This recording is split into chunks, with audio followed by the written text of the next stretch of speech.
మనుషులు పై రూపమును లక్ష్య పెట్టుదురు గాని దేవుడు హృదయము లక్ష్య పెట్టనని సమూయేలు మొదటి గ్రంథము 16వ అధ్యాయము 7వ వచనంలో మనకు తెలియచేయబడుతున్నది.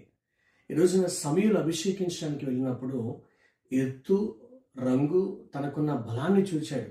కానీ దేవుడు ఎవరైతే తన హృదయానుసారంగా ఉన్నారో ఆ వ్యక్తిని దేవుడు ఎన్నుకోవడం జరిగింది. ఈ రోజున నువ్వు జీవిస్తున్న జీవితంలో కానీ, నువ్వు చేస్తున్న పరిచయంలో కానీ, నువ్వు చేస్తున్న సేవలో కానీ, నువ్వు అనుభవిస్తున్న ప్రతి అనుభవంలో దేవునికి దగ్గరగా నువ్వు ఉన్నట్లయితే ఖచ్చితంగా నిన్ను దేవుడు తన కొరకు పనికి వచ్చే పాత్రగా, విలువైన ఆయుధముగా, అభిషేకించబడిన వ్యక్తిగా ఆయన నిన్ను వాడుకోవడానికి సిద్ధంగా ఉన్నారు.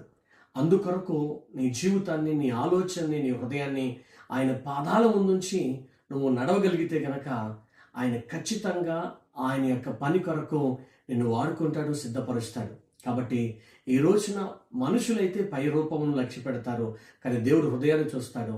ఆ హృదయాన్ని దేవునికి ఇచ్చి మనం దేవుని నడుద్దాం. అట్టి కృప మనందరికీ దేవుడు దయచేయును గాక. ఆమేన్.